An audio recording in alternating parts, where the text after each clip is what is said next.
Okay. I don't know what you mean by that. What's your name? I'm the beneficiary, Michael, of the Blade Right. family. I understand. You're the beneficiary of Michael Blade, but what is your name?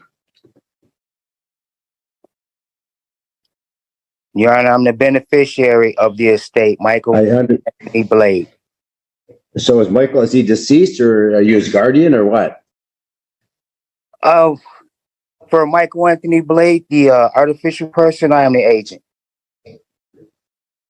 I don't understand you, sir. In any event, Miss Blade, do you recognize the person on the screen? I do. Is that your husband, Michael Blade? Yes. Okay, all right. The court tried to call you this morning, Miss Blade, but the phone number you provided on your summons was an invalid phone number. It was not a right phone number. We called you at 734-7. That's the number you had, and person said I've that's never not your given phone that number. number. That's not my number, and I've never given that number. No, that's the phone number we had for Kimberly Blade. Miss Kimberly Blade, we attempted to call you this morning, and your phone number that you referenced on your summons that you prepared is wrong. In any event, the court cannot enter the judgment as presented. It's got all kinds of red stamps on it, and it's got things crossed out. And the court, the reason the court was calling you, if you could come down this afternoon, we can get the two of you divorced if you want to get divorced. And we can give you another form, and I can explain it to you, walk you through it. For example, someone said that there's a paragraph about the domicile of the child should not be moved from the state of Michigan without the consent of it's got to be the consent of the court. And Mr. Blade, you're correct. If she wants to move, she's got to seek the permission of the court. She must notify you in advance. So you'll be aware of all that. So I want to walk through these provisions with you. You've crossed some things out which are simply not acceptable under the law. So both of you live locally. Excuse me, sir. Would you mind repeating that, sir? You regret coming down here. There's all kinds of red stamps in here. It says non-assumpsit.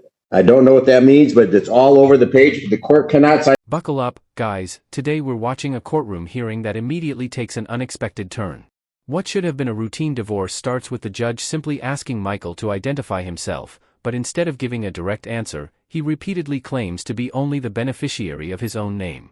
As the confusion grows, the judge discovers the divorce paperwork is covered with strange stamps and crossed-out sections, making approval impossible. In this judgment, so what the court would like to do is sometime we can personally come down here and I can walk you through. We can prepare a clean judgment. For example, somebody's crossed out. For example, it's a paragraph about real estate, and someone says does not apply. Well, there are two choices: either you own real estate and needs to be divided, or there's not real estate. So you need to address that. The court will not enter the judgment without these provisions being addressed. They're required in any judgment divorce. We must divide pension benefits. If you each keep your own, that's fine. If there are none, we need to note that. So this judgment is not acceptable. You can't get divorced today. So, Ms. Blade, you live in Inkster, correct? That's correct. Is there a time you can both come in personally on Monday, and we can, if you want to get divorced? You've been separated since the last 4 years. Let's not drag us out any longer. Yes, that's fine. Okay, can you come down, Mr. Beneficiary? Can you come down also personally? Your Honor, what we need is simply a divorce. That's all we need. Your jurisdiction. That's correct. The court will not sign this judgment of divorce that's been presented. I don't know who made all these red stamps. There are things crossed out. I can walk this through with both of you, but you need both of you to sign to prove the judgment. Sir, So I'm suggesting the easiest way for this to happen is both of you come down here personally. If you come down on Monday, we can get you divorced on Monday. Sir, anything I sign will have stamps. Okay. Well, I don't know what the stamps mean. Non-assumpsit means that I do not have liability for the state enterprise. Sir, you're making no sense. If you want to put one stamp, but you got a dozen stamps all over this. Unacceptable. So what time do you want to come down on Monday? That contract that I do not agree with, and those are the terms of the contract in which I. All right. Then Ms. Blade, you need to hire an attorney then. You need to hire an attorney, Mr. Blade. I don't know. I don't know if he's got, I don't know if he has some incapacities, but he's not talking common sense. I don't know what you need in order to get divorced. So can you both come down on Monday or no? Simple question. I can. have work Monday. I've taken off Okay. work to handle this matter. Well, can you drive down right now down to Monroe? Yes, No, I can. I thought you said you took off work today, Mr. Blade. Yes, sir. You live in Newport. You're probably, what, 10 minutes away? I no longer live in Newport, sir. The judge patiently explains that the divorce paperwork cannot legally be accepted and even offers to personally help both parties complete a proper version. While Kimberly appears willing to cooperate, Michael continues talking about contracts, liability, and unusual legal concepts instead of addressing the judge's questions. The exchange becomes increasingly tense until the judge suggests Kimberly may need legal representation because meaningful communication has completely broken down. All right. All right, so perhaps the clerk can take some brief testimony. There's been a breakdown. There's only that there's 3 minor children. I can take the brief testimony. I can preserve everything, but I can't get you divorced until we sign the written judgment. So can you both please raise your right hand to be sworn?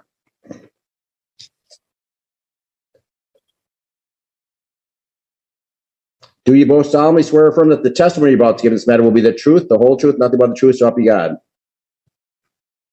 I do. Miss Blade? You need to unmute yourself. Cannot hear you, Miss Blade. I do. Okay. All right, to start with you, Miss Blade. Can you please state your name and current address for the record? My name is Miss Blade, Kimberly Blade. Can you please state your name and current address for the record and need to unmute yourself? 300-8141. Thank you. Miss Blade, is it true that you filed a complaint for divorce with this court on about May 4th, 2023? Yes.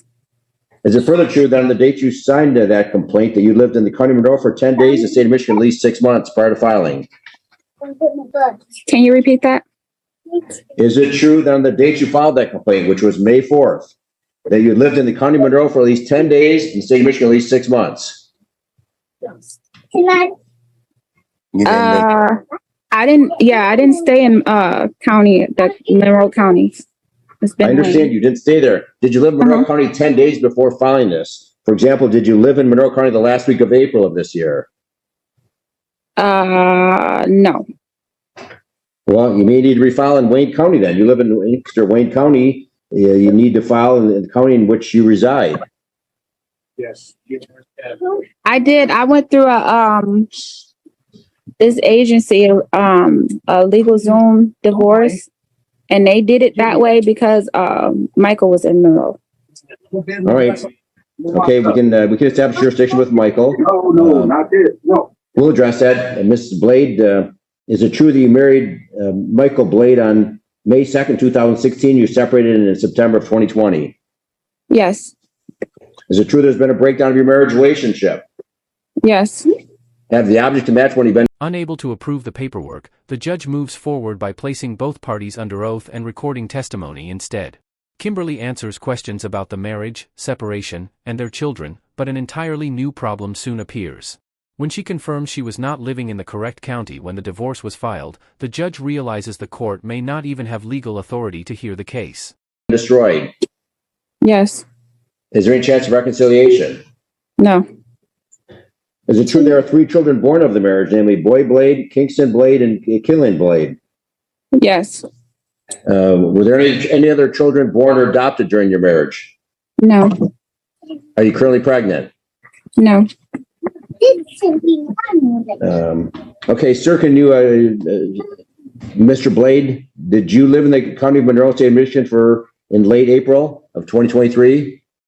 I live in the domicile of the United States of America Republic, sir. Okay, well, you have to, was it Monroe County, Michigan? The domicile of the United States of America Republic. All right. The court's not going to play games. The court's going to dismiss this complaint for lack of jurisdiction, Ms. Blade. Mr. Blade will not acknowledge he lived in Monroe County, state of Michigan. So I'm going to dismiss this complaint for lack of jurisdiction. You need to refile in Wayne County. And I'm sorry if Mr. Blade won't cooperate with you. He's not going to cooperate with the court. I'm not going to play games. The court will dismiss this complaint. Now we'll conclude the matter. You can all zoom out. We'll send you both a copy of the dismissal. And Mr. Blade, we have your address of 8 Newport. That's where we're going to send the order of dismissal. All right, you can both zoom out. Have a good rest of the day. You're still married. The judge gives one final opportunity to establish jurisdiction by asking Michael where he lived when the case was filed. Rather than answering directly, Michael repeats the same unusual statements about his domicile, leaving the judge with no factual basis to continue. Refusing to entertain further arguments, the judge dismisses the entire divorce case for lack of jurisdiction, informs the couple they are still legally married, and ends the hearing. Like the video, subscribe to the channel, and we'll see you in the next video.